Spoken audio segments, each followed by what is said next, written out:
ವೀಕ್ಷಕರೇ ನಮಸ್ಕಾರ.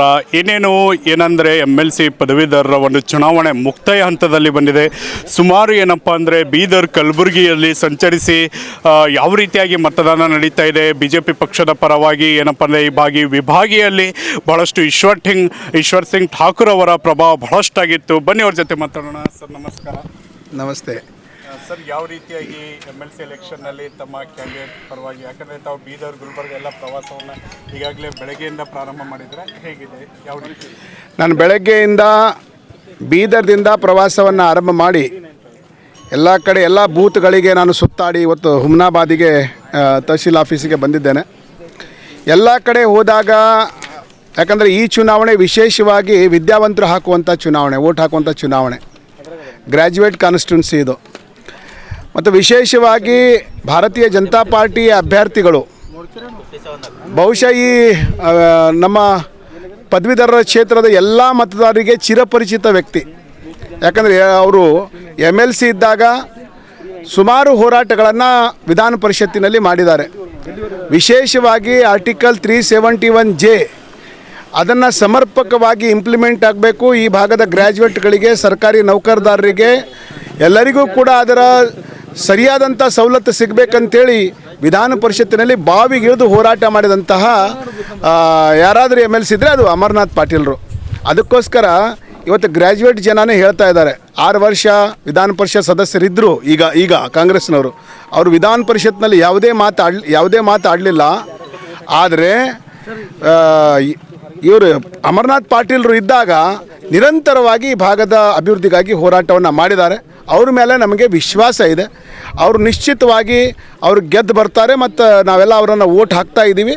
ಮತ್ತು ಈ ಭಾಗದ ಸಮಸ್ಯೆಗಳನ್ನು, ಕಲ್ಯಾಣ ಕರ್ನಾಟಕ ಭಾಗದ ಸಮಸ್ಯೆಗಳನ್ನು, ಅದು ವಿದ್ಯಾವಂತ ಗ್ರ್ಯಾಜುಯೇಟ್ ಜನರ ಸಮಸ್ಯೆ ಇರ್ಬೋದು, ಎಂಪ್ಲಾಯ್ಮೆಂಟ್ ಪ್ರಾಬ್ಲಮ್ ಇರ್ಬೋದು, ಅಥವಾ ಬೇರೆ ಬೇರೆ ವಿಷಯಗಳಿಗೆ ಸಂಬಂಧಪಟ್ಟಂತೆ ಈ ಭಾಗಕ್ಕೆ ನ್ಯಾಯ ಕೊಡಿಸಲಿಕ್ಕೆ ಪ್ರಯತ್ನ ಮಾಡ್ತಾರೆ.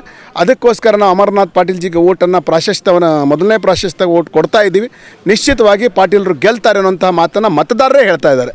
ಅದಕ್ಕೆ ತುಂಬ ಖುಷಿಯಾಗಿದೆ. ಇಡೀ ಕಲಬುರಗಿ ವಿಭಾಗದಲ್ಲಿಯೂ ಕೂಡ ಅಮರನಾಥ್ ಪಾಟೀಲರ ಬಗ್ಗೆ ಒಂದು ಅಲೆನೇ ಎದ್ದಿದೆ.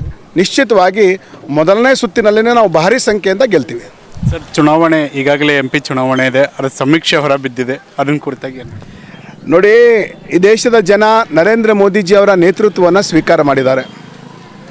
ಸುಮಾರು ವರ್ಷಗಳ ನಂತರ 2014ರಲ್ಲಿ ನರೇಂದ್ರ ಮೋದಿಯವರನ್ನು ಅಧಿಕಾರಕ್ಕೆ ಬಂದರು.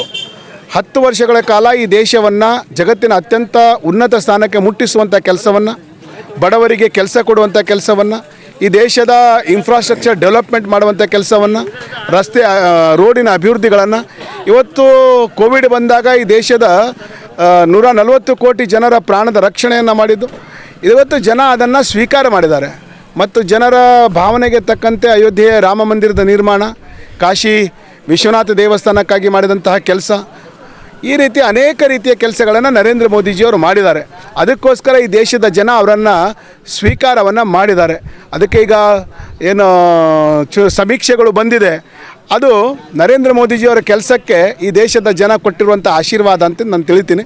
ಯಾಕಂದರೆ ಅಬ್ಕಿ ಬಾರ್ 400 ಪಾರ್ ಅಂತ ಘೋಷಣೆ ಕೊಟ್ಟಿದ್ವಿ. ನಿಶ್ಚಿತವಾಗಿ ಏನು ಸಮೀಕ್ಷೆಯಲ್ಲಿ ಸ್ವಲ್ಪ 400ಗೆ ಕಡಿಮೆ ತೋರಿಸ್ತಾ ಇದ್ದಾರೆ. ಆದರೆ ಕೌಂಟಿಂಗ್ ನಾಳೆ ನಾವು 400 ಪಾರ್ ಆಗ್ತೀವನ್ನಂಥ ವಿಶ್ವಾಸ ಪ್ರತಿಯೊಬ್ಬ ಭಾರತೀಯ ಜನತಾ ಪಾರ್ಟಿಯ ಕಾರ್ಯಕರ್ತರಿಗಿದೆ. ಹುಮ್ನಾಬಾದ್ SVTVS ಶೋರೂಮ್ ನೀಡುತ್ತಿದೆ ಉದ್ಯೋಗಾವಕಾಶ.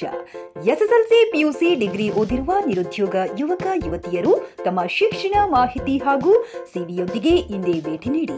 ನಾಗಲಕ್ಷ್ಮಿ ದಾಬಾ ಹತ್ತಿರ, ಕಲಬುರಗಿ ರಸ್ತೆ, ಹುಮ್ನಾಬಾದ್. ಹೆಚ್ಚಿನ ಮಾಹಿತಿಗಾಗಿ ಸಂಪರ್ಕಿಸಿ 8494951009.